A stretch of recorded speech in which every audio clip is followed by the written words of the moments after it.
Akkam jirtu nagaa keessanii viidiyoo kanarratti egzaampilii argaa jirtan kana kan hojjennu ni ta'a.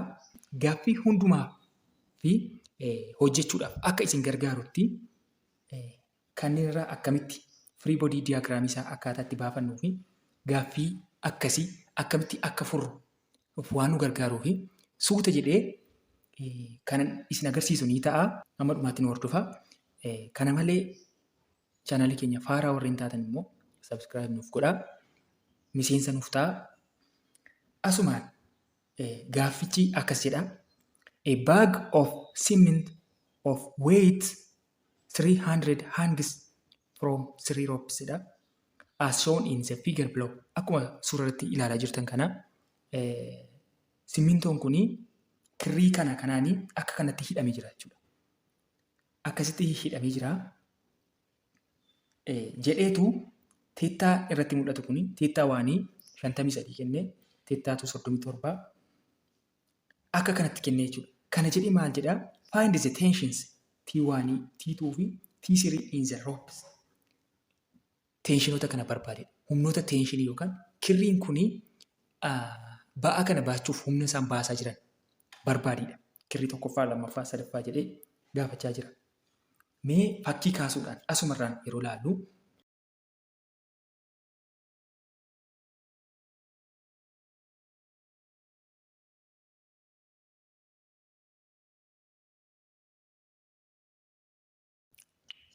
gaaffii akkasiitu nuuf kenname. Teettaan waaniin walqixaa 53 digiriidha. Teettaatuun walqixaa 37 digirii nuuf kenne.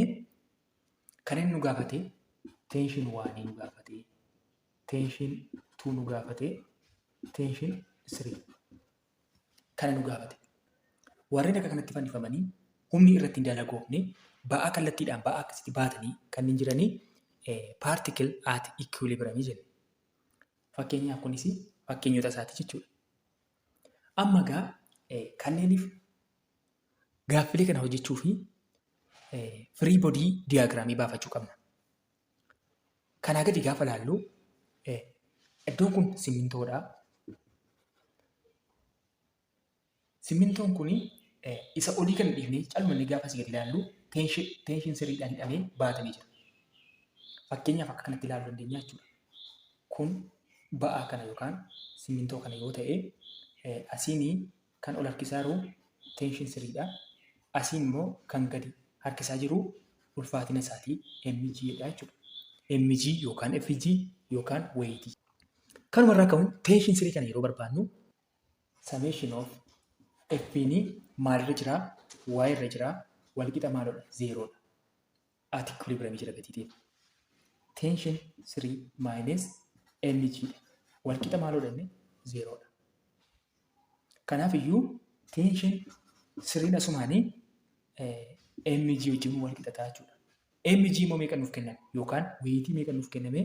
Tension 3 walqixa 300 nuuf kenname jechuudha. 300 niwutoonii. Asumaan tension 3 keenya arganne jechuudha. Tension 3 walqixa 300 niwutoonii arganne firii boodii diyaagiraamii kanaa gadiitiin tension 3 keenya arganneerra.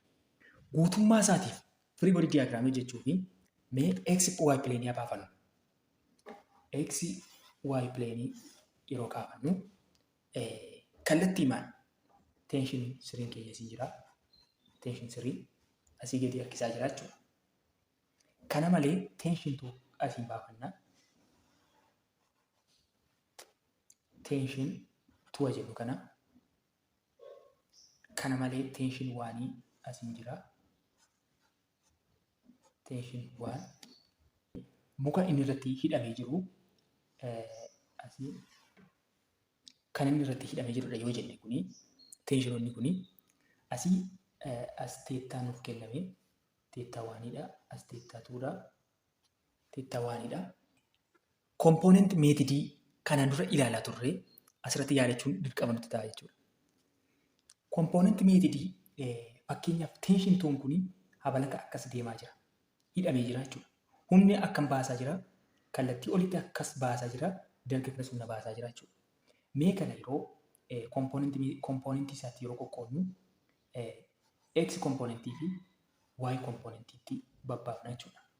Kana jechuun t1x fi t1y jennee babbaafna. Inni kunis t2 kanas bakka lamatti yeroo baafnu yookaan kompoonentotatti yeroo qoonnu t2x fi t2y tti qoqqoodna. Mee teettaan iddoo kana jiruu fi teettaan iddoo kana jiru immoo wal qixa nuu ta'a jechuudha. Maaliif? Roobni asiin jiruu fi asiin jiru wal qixadha. Asiin jiru wal qixadha. Asiin immoo yeroo adda kunnee jennu rog-sadiin asiin jiruu fi rog-sadiin asiin jiru tokko ta'a. Teettaan as teettaatu jira. Asis teettaatu asitti nuu darbaa jechuudha. Iddoon kun akkuma ammaatti teettaa waan nuu ta'a jechuudha. Asumarraanii kompoonentii meetirii irratti maal jenne? Teettaadhaaf oppoositii kan ta'e t1y'n maal jennee saayinii fayyadamnaa. Kanaaf iyyuu asumarratti t1 y wal qixa t1 sin of teettaa 1 jenna. Kana malee t1x immoo teettaa 1dhaa fi adjacentii ta'ee jira. Kanaaf iyyuu maal jenna? t1 cos teettaa 1 jenna. Kana egaa t1 akka kanatti qoqqoodne. Mee kan biraa t2tti gaafa dabarru. t2y teettaa 2dhaaf oppoositii ta'ee jira. Kanaafuu t2y wal qixa t2 sin of teettaa 2.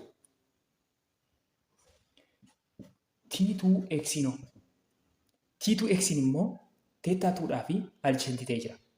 Kanaafuu t2 cos of teettaa 2. Kana gamee order godhanname. Order gaafa godhannu foorsii qabna. Kana malee foorsii kana irraatti immoo maaltu jira? X kompoonentii y kompoonentii qabna.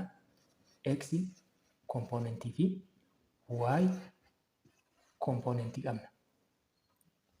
Mee kanneen kana irratti gaafa qoqqoodannu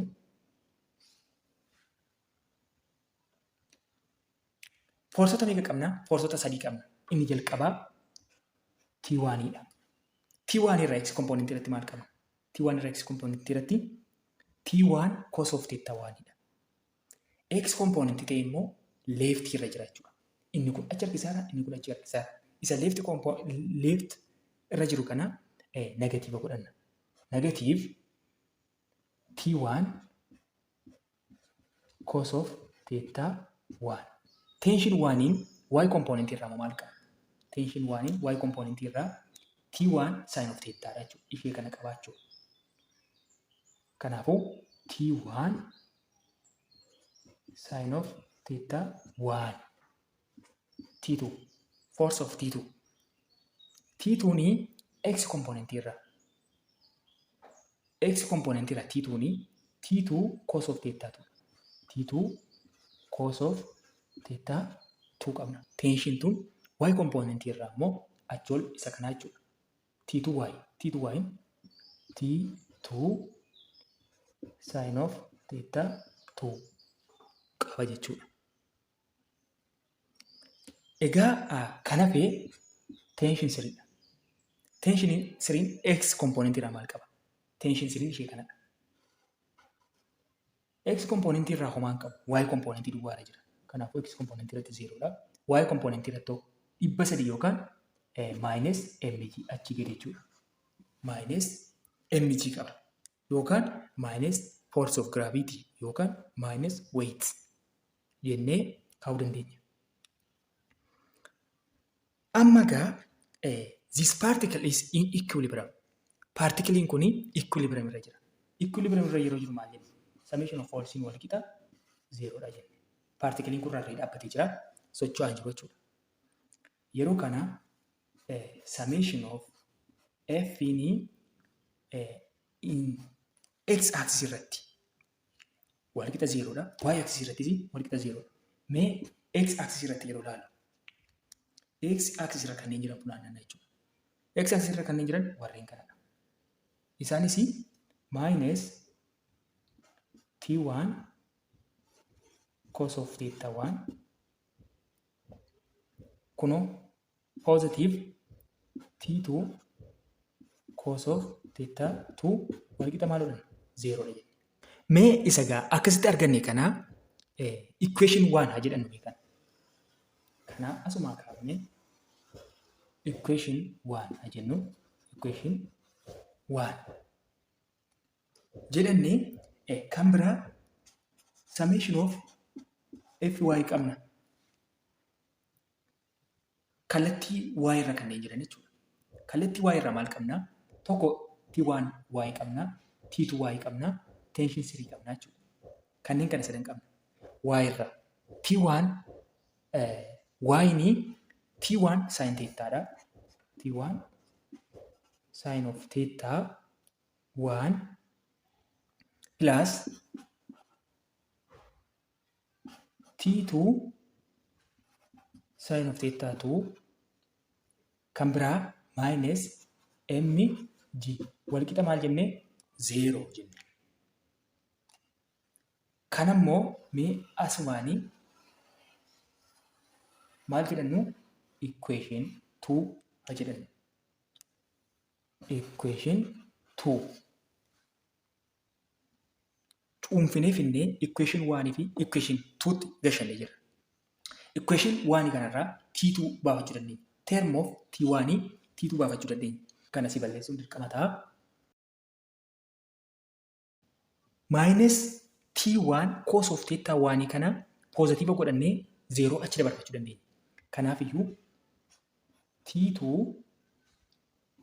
cos of theta 2 walqixa ishee kana minus t1 cos of theta 1 kan positive goonee achi dabarfanna jechuudha. Negative as ture t1 cos of theta 1 kana booda t2 barbaadaa jira. t2 yeroo barbaannu t2 qofaatti hanfachuuf cos of theta 2 irraa over kana cos of theta 2 dhaaf irraa cos of theta 2 kanaan hin badaa t2 walqixa t1 cos of theta 1 over cos of theta 2 t2 akkasittiin kaa'achuu dandeenya. Kanammoo equation 3 jenna. Equation 1 kana 2 kana 3 jenna. t2 kana equation 2 keessa yeroo gashannu fakkeenyaaf bakka t2 ishee kanaa yeroo gashanne t1 sin of theta 1 plus t2 maal gashannaa? Kana gashannaa jechuudha. t2 gashachuuf t1 cos of theta 1 over cos of theta 2 sin of theta 2 qabna. Sin of theta 2 mee asii kana balleeffannee minus mg qabna walqixa 0 sababa iddootiif jechuudha. Asii kana balleessinee t1 sin of theta 1 plus t1 baayisuu cos of theta 1 baayisuu sin of theta 2 t1 cos theta 1 sin theta 2 over cos theta 2 minus mg walqixa 0 ta'a. Kana halaallume. Sin theta 2 over cos of theta 2 maal ta'a? Tan of theta 2 ta'a. Kana malee maal goona? Minus mg kana immoo negative positive goonee achi dabarfanna. t1 sin of theta 1 plus t1 cos of theta 1 kana booda sin of theta 2 over cos of theta 2 maal ta'a jennee tan of theta 2 ta'a jenna. Minus mg nu maal ta'a? 0 positive ta'ee 0 achi darbaanna. mg ta'a jenna. Amma gaa asii maal qabna? t1 qabna, asiis t1 qabna. t1 asii kanaaf koomaniidha, asiis koomaniidha. kana lamaan keessaa fudhanna. Yeroo kana T1 koomanii fudhanna. T1 asii sin of theta 1 plus cos of theta 1 tan of theta 2 wal qixa mg ta'e jechuudha. Kana booda gama lachuu kanaaf irraa jechuudha. Kanaaf irra sin of theta 1 plus cos of theta 1 tan theta 2 hiruu kanas isa kanaaf irraa jechuudha. Gama lachuu kanaaf gaafa irru kun asiitii isas yoo kanaan bada cuunfinee T1 qofa asitti nu hafaa jechuudha. T1 asitti hambifanna. Meegaa akkas goona T1 wal qixa maal ta'e egaa kun asii balleessinee kan jala geessinaa jechuudha. mg over sin of theta 1 plus cos theta 1 tan theta 2 arganne jechuudha. Amma gaasitti kan nuti arganne cuunfinee tension waaniidhaaf kana arganne jechuudha.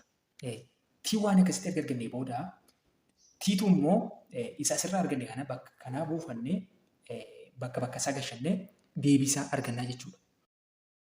Lakkoofsa bakka isaa buufachuu fi mee asitti T2 maal jenni boodaa fi T2 wal qixa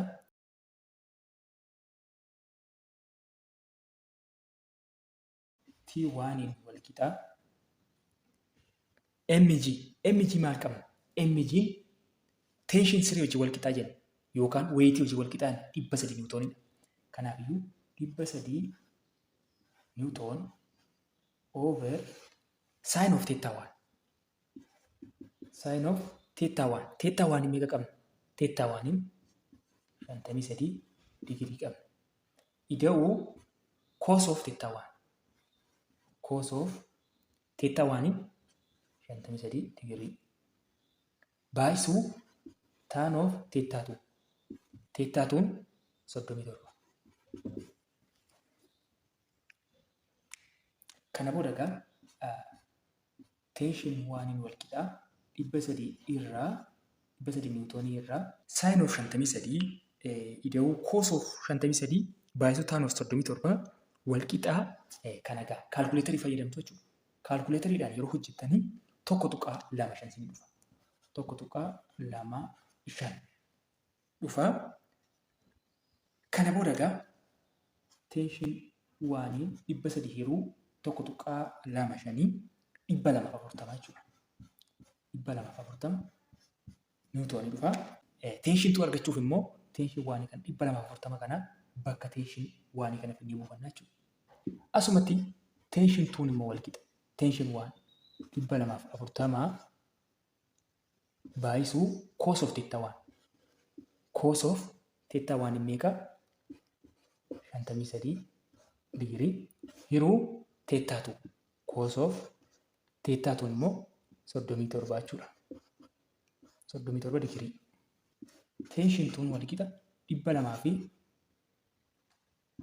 240 baay'isuu cos of 53 duwwaa tuqaa 6 irraa cos of 37 duwwaa tuqaa 8 wal qixa tension 2 240 baay'isuu duwwaa tuqaa 6 hiruu duwwaa tuqaa 8 180 niwutoonii ta'a jechuudha. 180 niwutoonii ta'a jechuudha. Kana akkasumatti kana ta'a jechuudha. Gaaffiin kun akka kanattiin hojjetama. Kanan hojjedhee suuta jedhetani gaaffii kamiifiyyuu lakkoofsa iddoo wal qaqayyare yoo dhufeef haala salphaatiin hojjetamuu akka danda'utti suuta jedhetanii jechuudha. Kanan gaaffii kana hojjedhe. Isteeppiin kun baramee jennaanii ariitiin dabalamee gaaffiin akkasii sirriitti ni hojjetama. Baay'ee salphaa ta'a jechuudha. Adeemsuma isaa piroosesii isaa baay'ate malee wanti ulfaatu tokkoyyuu as keessa hin jiru. Waan hordoftanii fi waan nu dhaggeeffattaniif guddaa galatoomaa. Sabiskiraayib gochuu hin dagatinaa. Kana malee koomentii nuuf kennaa. Viidiyoon har'aa kanumaan xumurameera.